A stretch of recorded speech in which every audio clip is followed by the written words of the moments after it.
मोदी सरकार के राज में असम के कोर्ट में मुसलमानों की बड़ी जीत। तालिबान के नाम पर असम के 14 मुस्लिमों को किया गया था गिरफ्तार, लेकिन कोर्ट में सुनवाई के दौरान मुसलमानों की हुई जीत। कोर्ट ने दिए 14 मुसलमानों को रिहाई के आदेश। कोर्ट का चला डंडा, बिलबिला उठे भारतीय जनता पार्टी के समर्थक। खबर में आगे बढ़ने से पहले लाइक कीजिए इस वीडियो को, चैनल को सब्सक्राइब करके घंटी बजाना बिल्कुल ना भूलें। दरअसल 20 साल के बाद अफगानिस्तान में एक बार फिर से तालिबान की सरकार लौट आई है। अफगानिस्तान में तालिबान ने अपनी सरकार बना ली है, लेकिन जब तालिबान अफगानिस्तान पर कब्जा कर रहा था उस समय भारत के कुछ मुसलमान तालिबान के समर्थन में सोशल मीडिया पर पोस्ट कर रहे थे। सोशल मीडिया पर तालिबान के समर्थन में लिखने की वजह से असम की पुलिस द्वारा 14 मुसलमानों को गिरफ्तार किया जाता है। मुसलमानों के ऊपर UAPA जैसे कानून लगाकर उन्हें जेल में डाल दिया जाता है। लेकिन अगर देखा जाए तो तालिबान से मोदी सरकार ने भी चोरी छिपे बातचीत की थी, लेकिन गिरफ्तार पुलिस द्वारा देश की आम जनता को किया जाता है। हालांकि कोर्ट में उन 14 मुसलमानों की बड़ी जीत हुई है जिन्हें जेल में डाल दिया गया था, और ऐसे में देखा जाए तो कोर्ट ने मुसलमानों को रिहा करने के आदेश दे दिए हैं। कोर्ट के इस आदेश से सबसे बड़ा झटका भारतीय जनता पार्टी के समर्थकों को लगा है, क्योंकि दोस्तों आप जानते हैं अंधभक्त ही मुसलमानों को लगातार टारगेट करने का काम करते हैं, मुसलमानों के खिलाफ नफरत फैलाते हैं। द वायर की इस खबर पर नजर डालिए जिसमें लिखा है असम में कथित तालिबान समर्थक पोस्ट के लिए UAPA के तहत गिरफ्तार 14 लोगों को जमानत।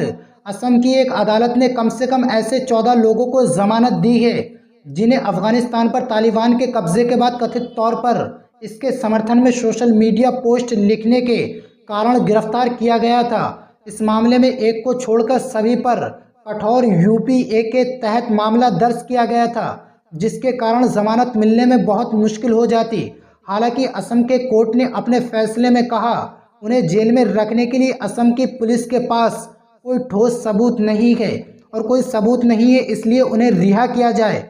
यानी कि असम की पुलिस केवल एक पोस्ट करने की वजह से मुसलमानों पर UAPA जैसा कानून लगा देती है, उनको जेल में डाल देती है। दोस्तों आप जानते हैं जिसके ऊपर UAPA जैसा कानून लगा दिया जाता है उसको आसानी से जमानत नहीं मिलती। लेकिन इसके बीच असम के कोर्ट ने कहा इन लोगों को जेल में रखने के लिए पुलिस के पास कोई ठोस सबूत नहीं है। इसके बाद कोर्ट 14 मुसलमानों को रिहा करने के आदेश जारी कर देता है। द वायर ने अपनी खबर में आगे लिखा, जमानत देते हुए गुवाहाटी हाईकोर्ट ने कहा कि उनके खिलाफ कुछ भी आपत्तिजनक नहीं है।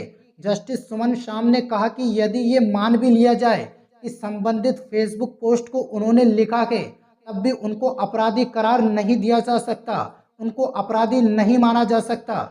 यानी कि देखा जाए तो कोर्ट के जज ने पूरी तरीके से साफ कर दिया है जो पोस्ट मुसलमानों द्वारा तालिबान के समर्थन में की गई थी वह आपत्तिजनक नहीं थी। फेसबुक पोस्ट के आधार पर किसी को अपराधी नहीं माना जा सकता, उस पर अपराधी मामले दर्ज नहीं किए जा सकते।